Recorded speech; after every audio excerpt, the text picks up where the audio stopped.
Hello everyone. Come on into my live chat today.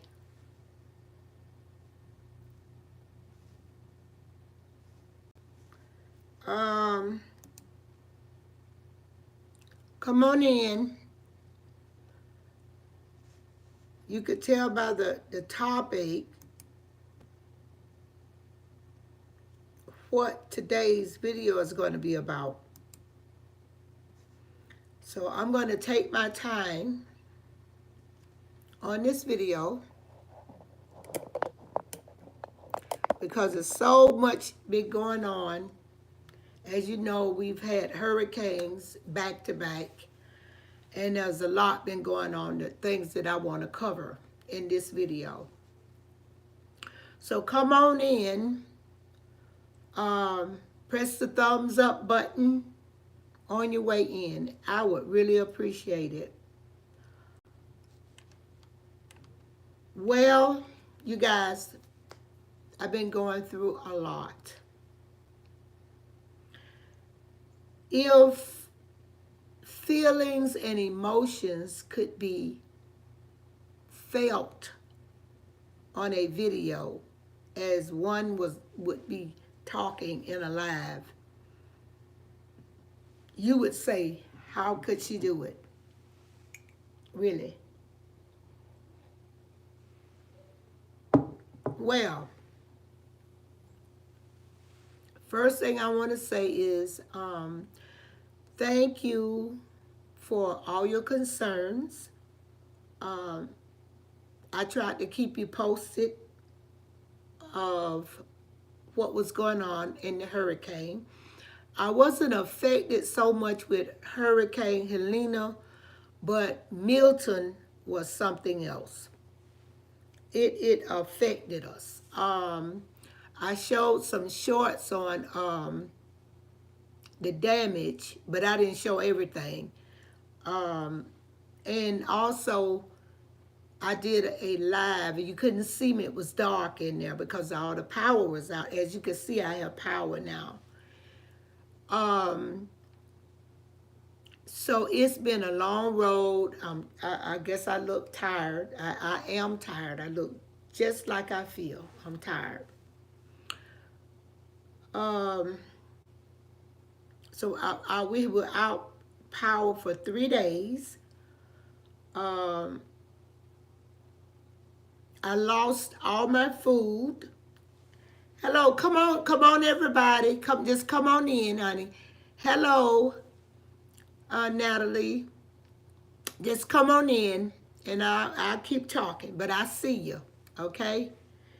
I lost my food, and everything went bad. I unplugged my deep freezer because there wasn't no use to have a deep freezer running when you have nothing in it. So I had to take everything out of it because of the power was out. Yeah. And so I was having to contend with the power, and I am, in case you didn't know, I'm 70 years old, and the heat, I'm in Florida. I'm not in Anchorage. I'm in Florida, and honey, the heat was something to contend with. This is the second time that I have had to deal with heat, and within I think 2 months. All the lights went out 2 months ago. We had a power outage, and the heat is what gets me. I'm okay. Thanks for asking.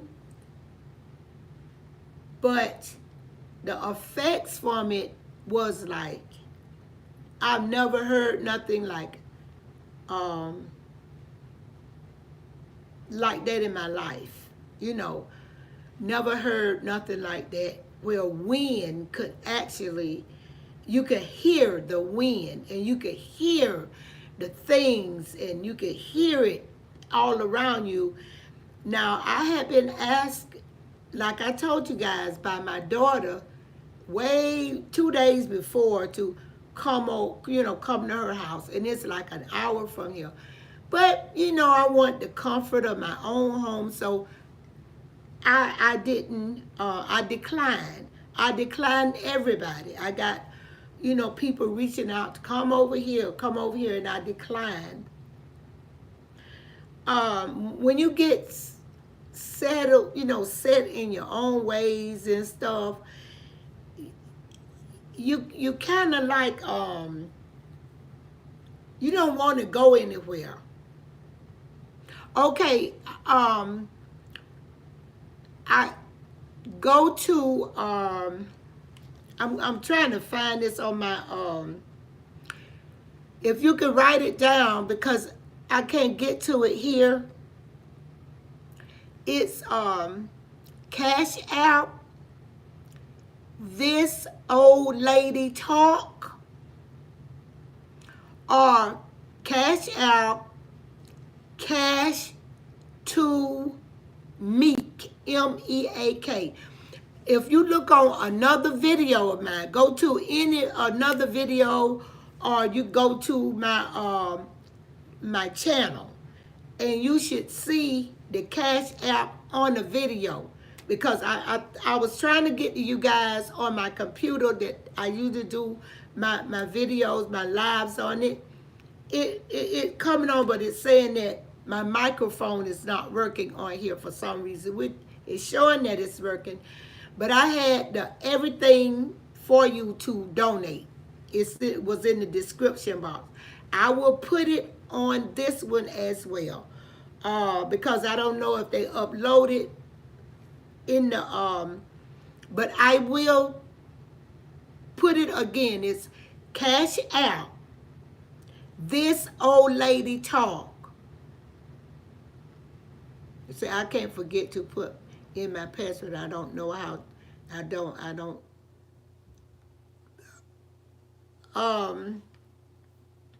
Oh, you can't go to other channels. I mean, to see other videos. Okay, but they should be on any video. But it's Cash App, This Old Lady Talk. The $, This Old Lady Talk. Or you can put Cash App, the $, Cash number 2, Meek, MEAK. Okay, so that's it. All right, now, okay, you got to go. See you later. Thanks for coming. Okay, so anyway, like I said, I'll put it in the description box for those. Hey, John. So anyway, 2 days passed by, and the lights came on. So they was off for 3 days. And I had to throw away all my food. It was smelling in here. It's hot in Florida. I just moved here from Alaska. Get to that. Anchorage, Alaska. That's where I moved from, to here, to Florida. And I came into this Hurricane City. But I didn't physically get hurt or anything like this. But let me bring you to some more what I want to talk about today.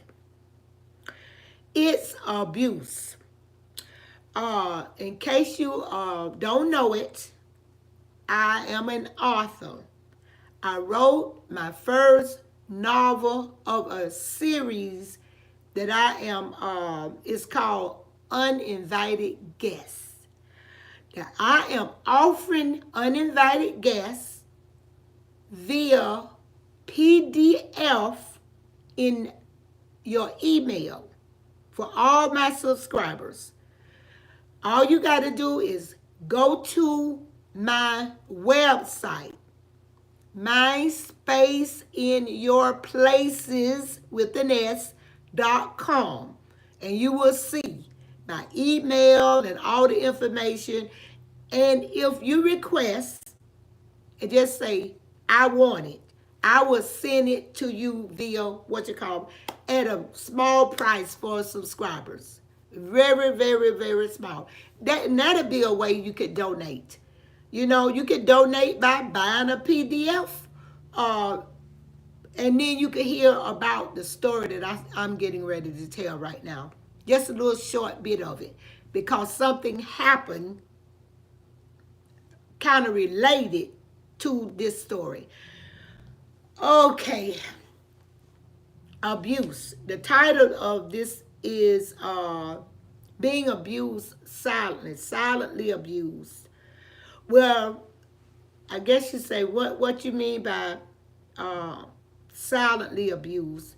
Well, silently abused is when a person is being abused and nobody know it. Nobody know it. Um, but what they do, they see a live aftermath. That means that um, yes, you could be my friend. You are my friend. You my subscriber. Um, Look, when a person is being abused by their significant other,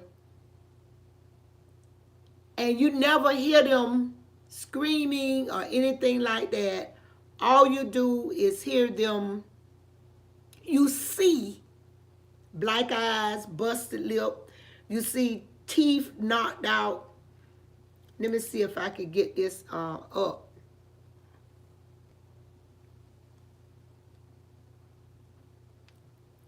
That way I can see if I could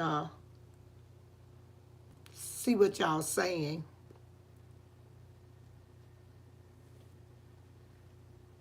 Yeah, okay. Um, Let me see what I got over here. Yeah. Yeah, I'm going to put here in the chat since I can bring this up and I see that you could see it. It's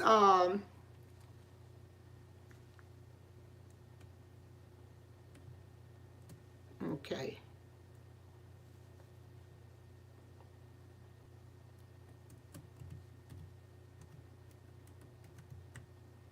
I'm putting in the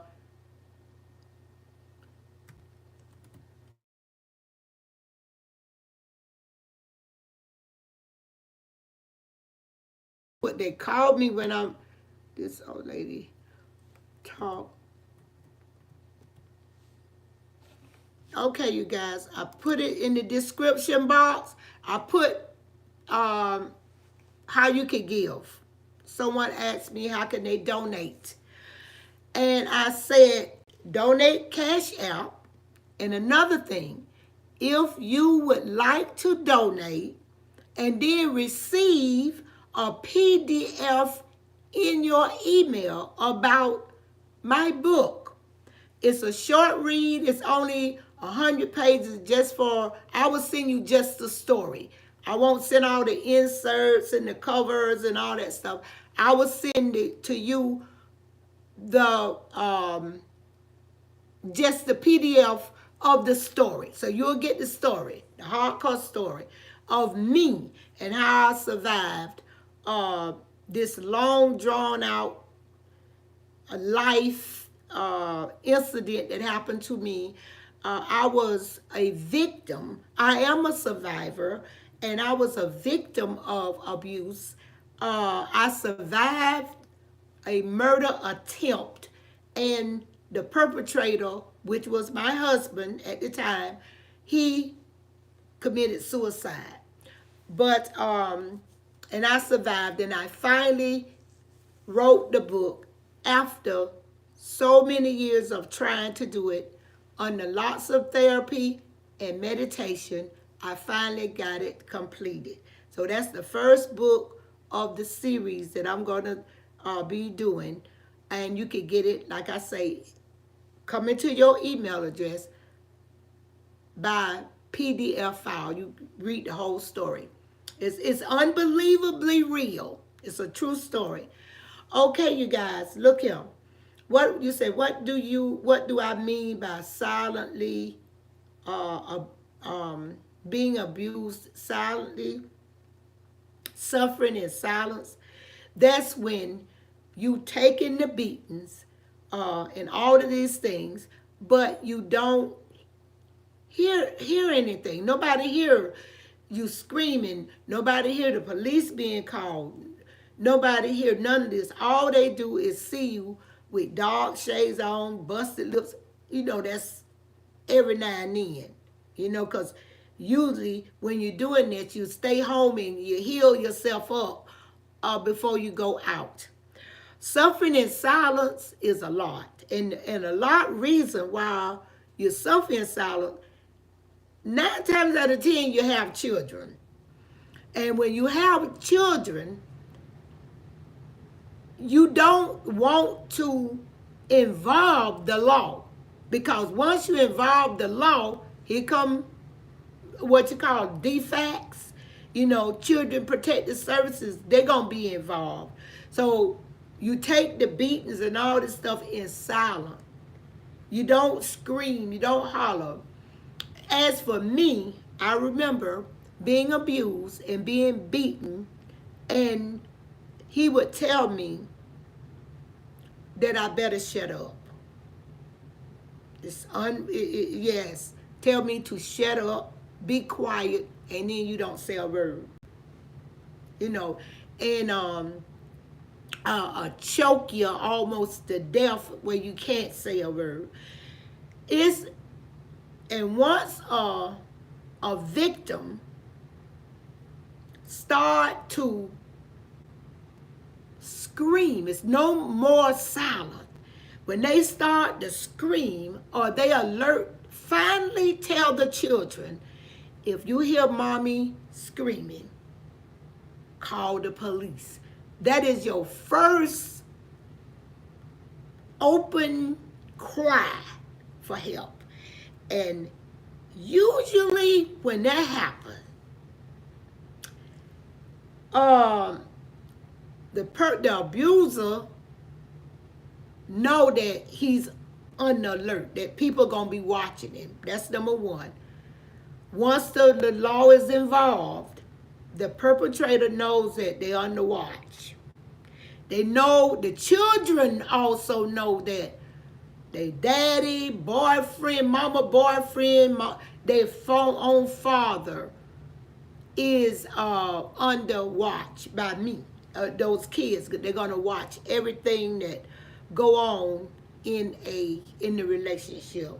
The neighbors will start, once the law start going over and they start hearing screams, if they see this man coming to your house or sneaking around your house, they're gonna call the police, whether you want them or not, because they gonna remember hearing you screaming stuff. So 9 times out of 10, when he's nowhere around, they will go to the person that's being beat. I'm not gonna tiptoe around words. We're not gonna play this word game. We're not gonna play this tipping around, not to offend, not to get struck by YouTube and all this. I am going to talk raw, because it's worse stuff than this that I see on YouTube. I see every day. Worse than me saying what actually happened to women. Okay?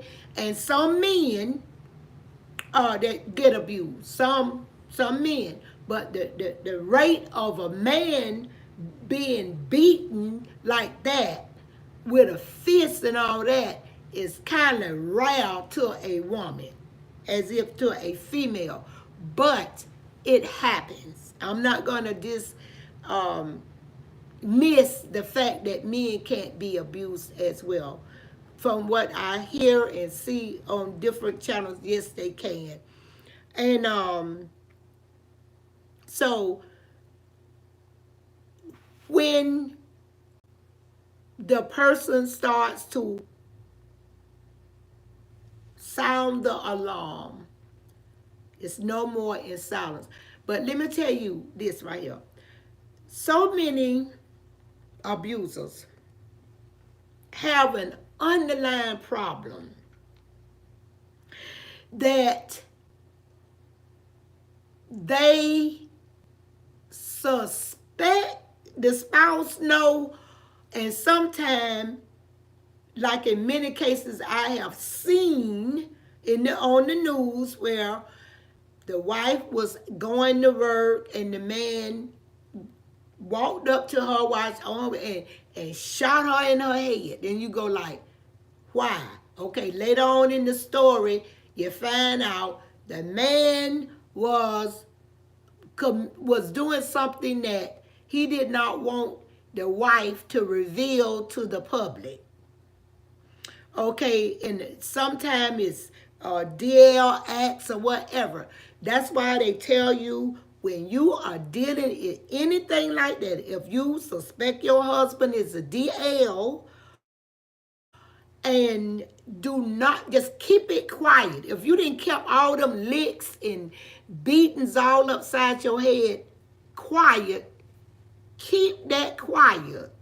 You do not blur out stuff to this person that's got your life in their hand, actually choking you almost to death, or got a gun in their hand, and you say something like, I'm going to tell the world that you a DL. No, that's the wrong thing. You have to move quietly. Okay? Now, like I say, I wrote a book, Unbelievably True, but it is real. It's a real story. See, what started out as a relationship could end up being obsession. A toxic relationship turned into an obsession. Now, you figure, why would somebody, just use your common sense, why would your husband or your man or whoever you sleeping with or have slept with, why would he beat me and hurt me and say all sorts of demeaning things to me and cut me down with his mouth and just and jealousy and try to get you fired from your jobs? I mean, they do all manner of things. Maybe try to defigure you if you're beautiful. And you feel in your, I do videos on self-love. You have to love yourself. God first and yourself. You have to, you guys.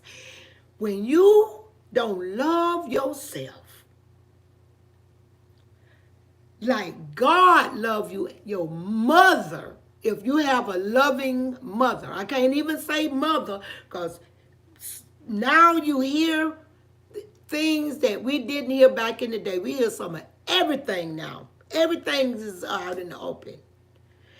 You hear where some mothers are burning the children and all this, and I'm not talking about an unloving, deranged, unkind, somebody that gave birth to you. That anybody could do that. But it take a mother is somebody that when she passed away, you feel like crawling in the casket after her. That's your mother. But somebody that you say, so long, glad to have known you, that's my mother, but so what? Well, she's not your mother. I'm going to tell you, as for me, what caused me after all those years, I was in the, it's in my book. I'm not going to tell you everything, but I can hit on a little stuff in there. From, I say, 7 years, but 5 years of abuse. Now, my abuse was not Every Friday night, he got drunk, come home and beat me up. You got some people going through that. You got some men beating their children and making the children, beating their wives and making the children watch. Then it turned from, that's sick right there. But the kids turn and they get some type of mental something where the daddy is doing it, let me get a kick in or a slap in too. Because sometimes the real sick ones that will beat the wife or the woman in front of the children and dare them children to say a word or lift a hand to help their mother. They are grooming them kids and he know it. Especially if they're male children, to sit there and take it, watch it, or else they gonna get what she getting. Yes. They might already be beating them children. But when that woman,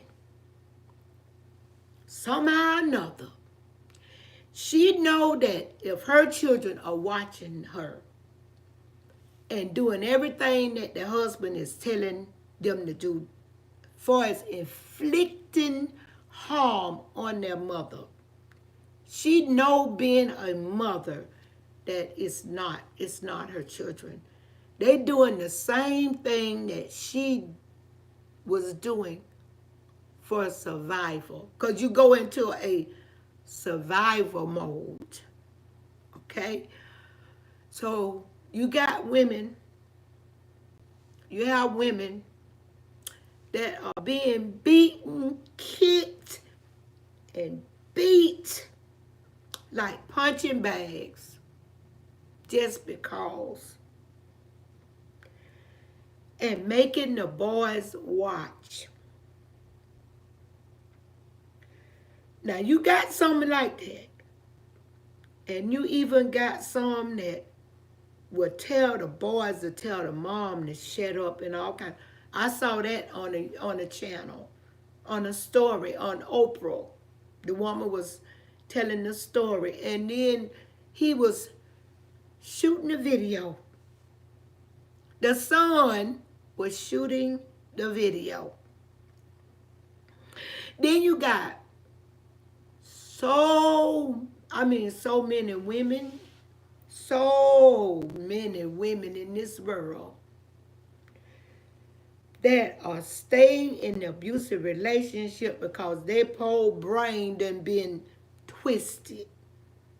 They have lost touch with reality.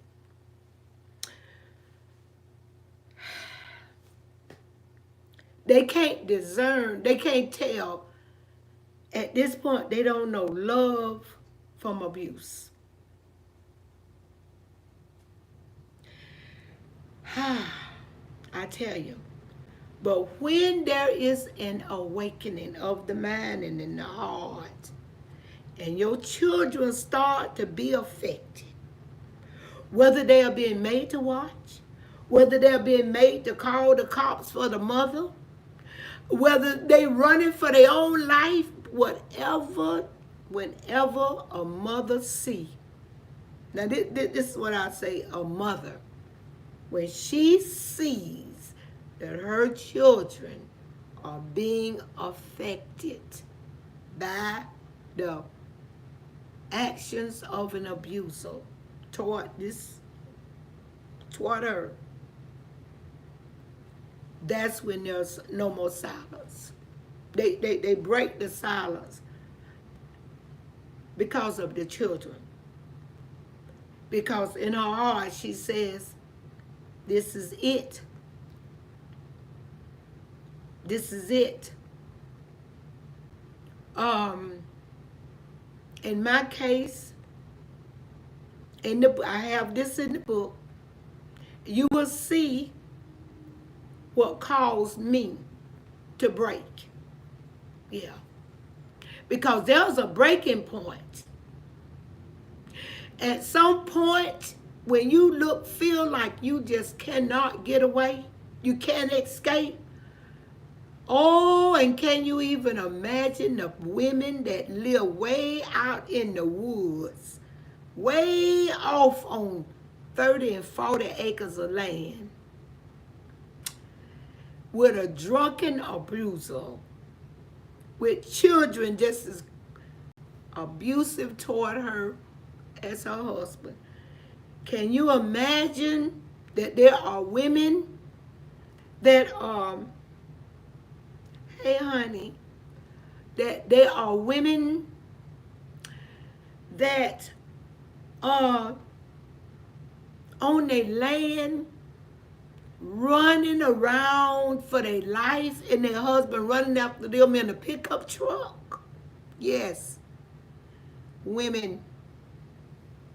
Women, let me tell you, women, women, women. Women go through so much.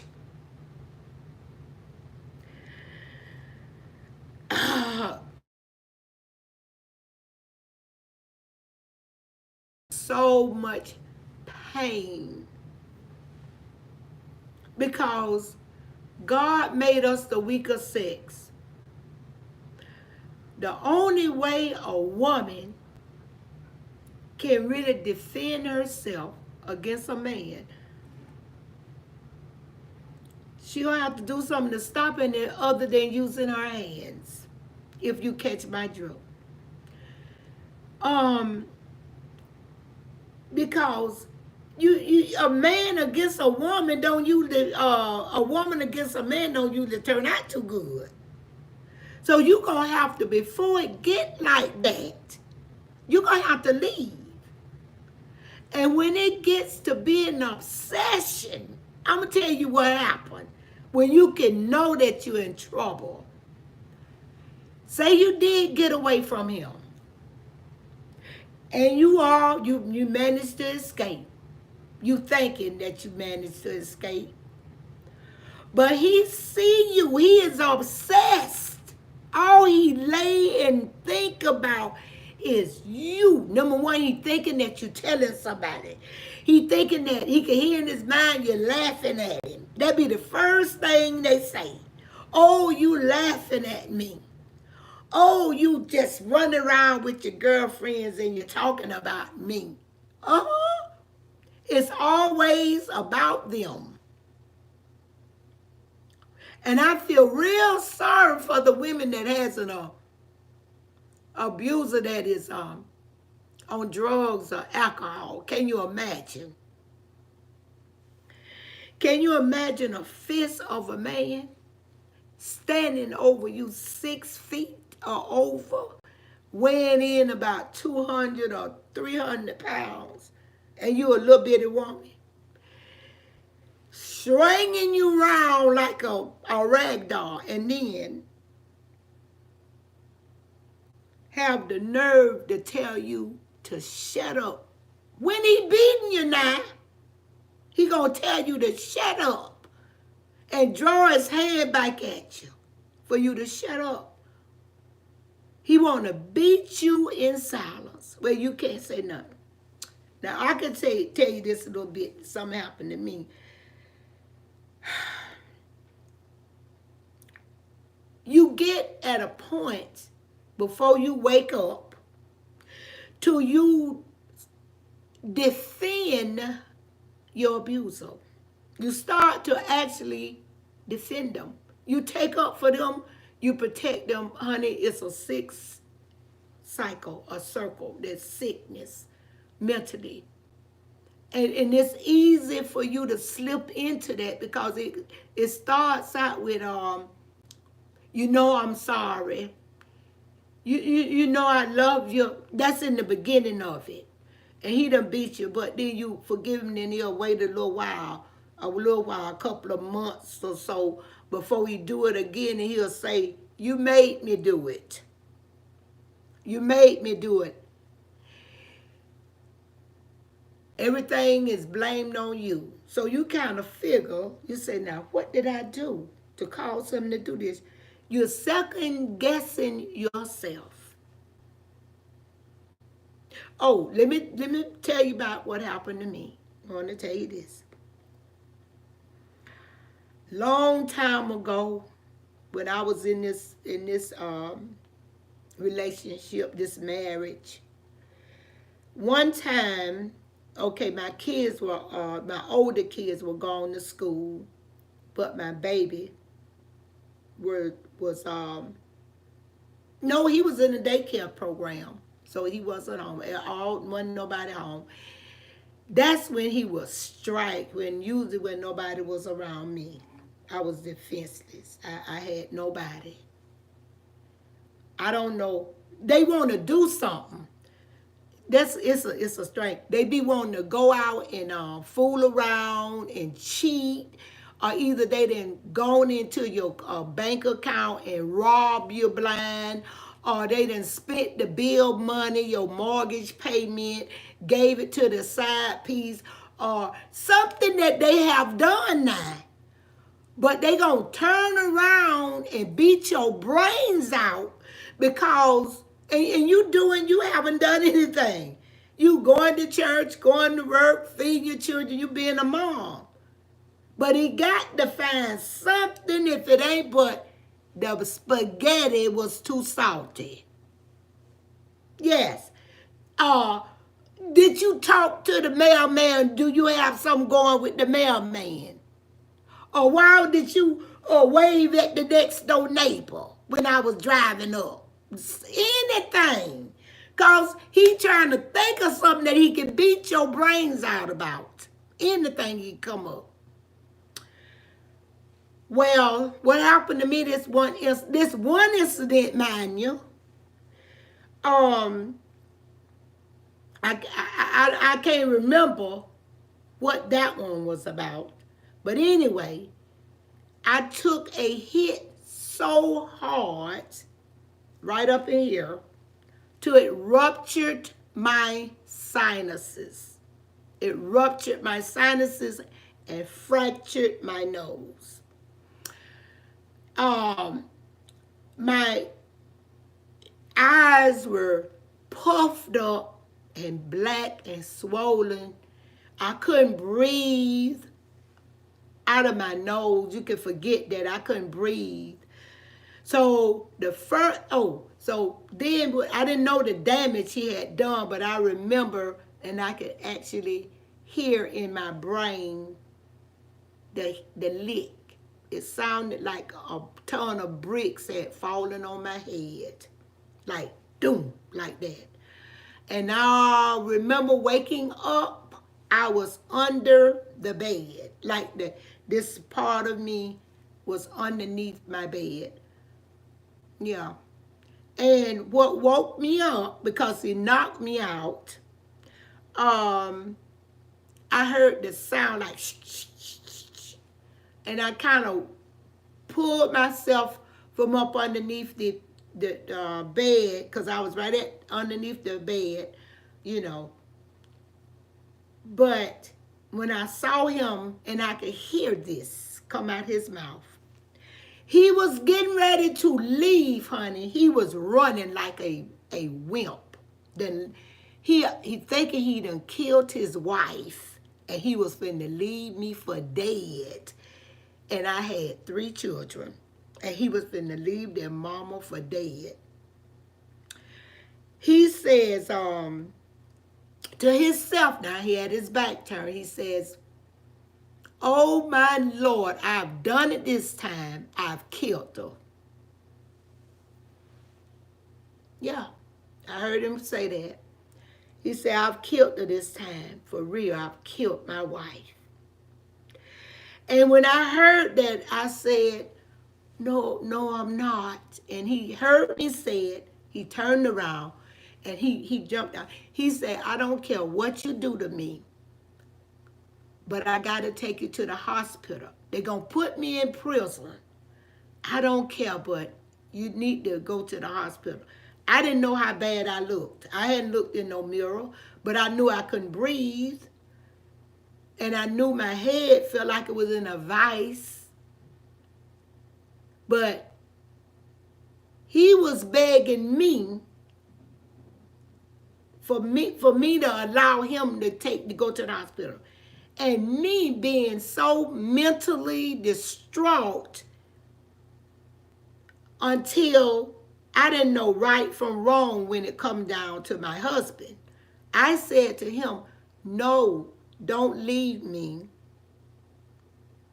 My children, don't leave me, because my children going to be coming home from school. That's all I could think about was my children.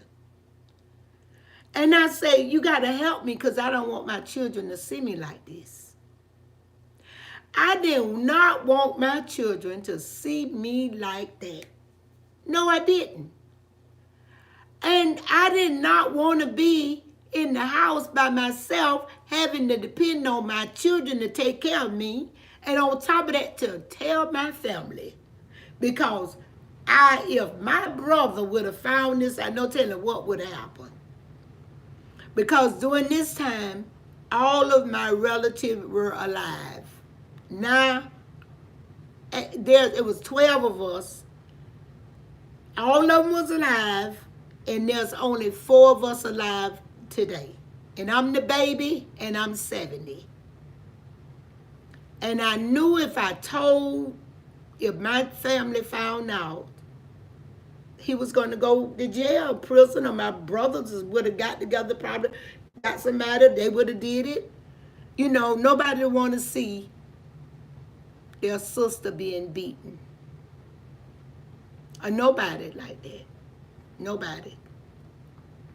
But all I could do was say, don't leave me. And somebody had just knocked me out and almost bust my brains out. That was just one incident to let you see just how it could switch. You could switch and be a defender for your abuser. You will defend him and protect someone that almost took your life. But then the twist of it all is when you start screaming out and stop being afraid to tell. That used to be my thing that I would tell people. Tell the preacher, tell the people in the church, tell the next door neighbor. Tell it, secretly tell it. Because you never can tell if you're still with this man, and you know that, the thing of it is, they will find you. Them kind of men will find you. I don't care where you hide. They will find you under a rock. You can't run. You can't hide from them. So you get a divorce from them. As of my case, the D word, that's what caused all the hoorah, because I asked for a divorce. They can't take that. They cannot take you drawing no lines with them. So he decided, say, well, she want a divorce, we will see. Yes, he tried to murder me, and then he was going to take his own life. But it wound up where I got away.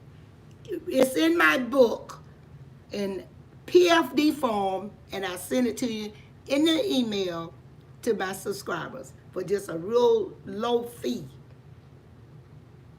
And under $12, But anyway, yeah, you guys, I survived a hurricane. I am a survivor.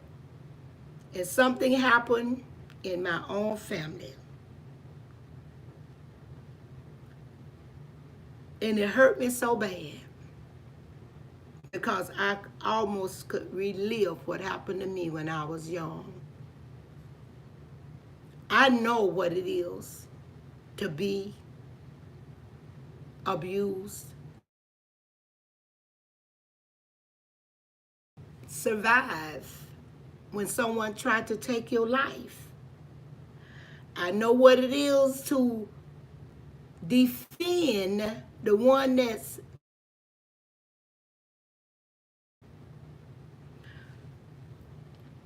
I understand. So what this is, I'm on the phone. I'm doing a video. My family, they should know when I'm like cutting them off like that, that I am doing a video. Let me just say hello to some of the people. Hi, Cassandra and Adrian and happy 4040. So I think we are the only ones here, but everybody's gone. But yes, you guys, I drug myself up out of the bed. Things were coming at me left and right. Things happening in my family. Stuff happening that unbelievable. It was like I was having PTSD. I said to myself, now, I usually do a video on Fridays or Saturdays, live. So I had to come. And my heart go out to anybody that is suffering, going through, being a prisoner in your own home, where you can't even talk to the mailman. Talk to the mailman. You can't even go get mail. I wasn't allowed to go get mail. My life was worse than the color purple. I had to walk with my head down in public. I couldn't make eye contact with the people that I grew up with. That's when they realized there was something wrong over here. Because I couldn't even speak to people. But they didn't know the hell I paid when they would do things like ride by my house and blow the horn, because that was my hometown, because I would pay the price. But at one point, you're going to have to sound the trumpet. You're going to have to tell somebody. You're going to have to fall in love with yourself like never before. You're going to love you because you got to be well if you got children. You got to be strong to raise your children. When you're dealing with some person that's sick, like this right here, sick, that's sickness. Move carefully, quietly, and slowly to get away from this person, because they're dangerous. They don't like defeat.